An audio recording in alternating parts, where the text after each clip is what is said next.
If you have diabetes and your blood sugar is up and down all day, your eyes, kidneys, nerves, and heart can slowly be harmed over time, even if you feel okay right now. Most people are never shown a simple, clear way to calm that roller coaster at home. Once you see it, you can't unsee it. I am the AI avatar of Dr. Schamma Salomon. Every script is personally written and medically reviewed by Dr. Salomon to ensure accuracy. Today, you are going to start changing your relationship with diabetes in one video. Today, understand, measure, and act. By the end of this video, you will understand what diabetes does inside your body, how to use your meter like a GPS, and leave with a daily plan to protect your health. And near the end, I'll share a hidden tip most people never hear, but it can make self-control feel much easier. Stay with me. Let's go inside your body. Before we begin, a reminder. This content is for educational purposes. Always consult your doctor for your specific medical needs. Now, think of your blood vessels. Think of your blood vessels like garden hoses carrying water to every part of your yard. Your eyes, kidneys, feet, and heart are the flowers and trees that need that water to live. With diabetes, sugar in the blood is often high for many hours. That thicker, stickier blood is like mud in the hose. The pressure goes up. The hose walls get tired and weak. Over months and years, tiny leaks and clogs can form. You don't see this in the mirror. You might even feel fine, but slowly, the garden can suffer. Here's the hopeful part. You can help turn that muddy water into smoother flow. Not all at once, but one choice at a time. Can this really change? Hold that question. In a bit, I'll tell you a story of someone who did exactly that. First, you need one powerful tool. Your meter. Let's talk about turning that meter into a GPS. Most people see their meter as a scary judge, a number that shames them. That is not what it is. Your meter is a GPS. It's simply telling you, you are here. It is not a judge of who you are. It's data. It's information. Not you are a bad person. Here's a simple way to use it. Check in the morning and 2 hours after a main meal. Write down the number and what you ate or did.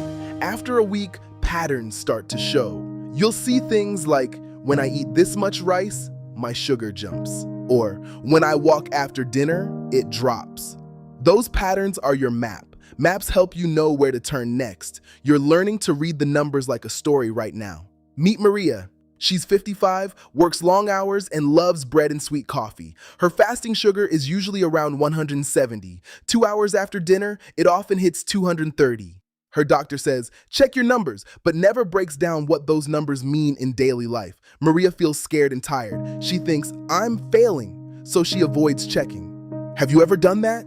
Type yes in the comments if you've ever skipped checking because you were afraid of the result. Pause 2 seconds. Now here's where Maria's story shifts. She learns to see her meter as a flashlight, not a judge. She tracks for 1 week and notices. Sweet coffee keeps her high, but a 15-minute walk brings her down 30-40 points. She picks one lever.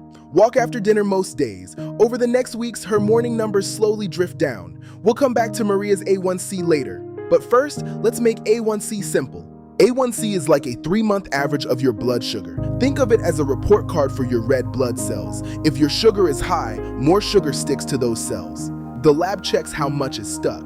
Many experts aim for an A1C under about 7, but your target might be different. Your meter is the daily quiz, your A1C is the big exam. Small changes repeated day after day shift both the quizzes and the exam. Let's test what you know so far. It's time for the Diabetes Power Quiz. Question 1. If your blood vessels are like garden hoses, what does very thick, sugary blood tend to do over time? A. Cleans the hose. B. Raises pressure and damages it. Or C. No effect. Answer. B. Thicker, sugary blood over time raises pressure and damages the hose walls. Question 2. Your meter number is best seen as a scary judge or a GPS. Answer B. It's a GPS, not a judge. It shows where you are so you can choose the next turn. Question 3. A1C tells you your sugar in this minute or your 3-month average. Answer. C. It's your 3-month report card. How many did you get right? Type your score in the comments. Now let's talk about the 3 small levers you can pull every day. Most people think they must change their whole life in a week. That's the fastest way to burn out. Instead, think of 3 small levers: what you eat, how you move, and your medicine. I know the conflict. I'm busy. I can't cook special meals. I forget my pills. That's normal. So let's make this simple. Lever 1, the plate method. No guilt. Half your plate, non-starchy veggies like broccoli or green beans. 1/4, protein like chicken or beans. 1/4, carbs like rice or pasta. Carbs are not evil, but big piles of carbs are like dumping a whole bag of sugar into the hose at once. Don't aim for perfect, aim for a little better. Your meter will tell you if it's working. Lever 2, movement. It opens more tiny doors for sugar to leave your blood. You do not need a gym. Try 10-15 minutes of walking after a meal. Even a short dance session counts. Short, regular movements add up. Check 2 hours after that meal and see what your GPS shows. It works. Now, lever 3, medicine. It's a tool, not a punishment.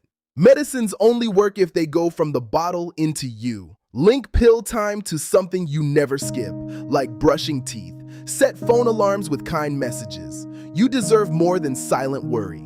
If a medicine bothers you, call your clinic. Often the dose or timing can be adjusted. Don't stop on your own. Now let's close our loops and see Maria's result.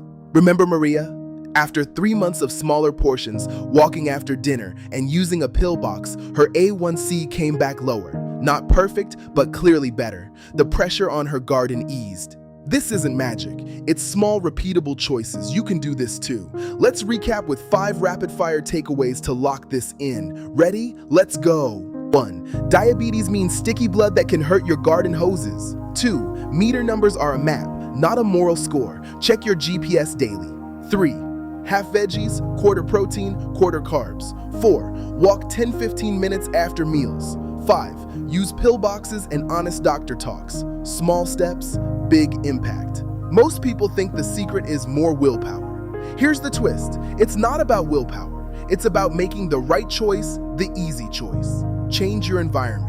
If your meter is buried, you won't use it. If your house only has soda, you'll drink it. Put your walking shoes by the door. Make the healthy choice the default. What is one small change you will start this week?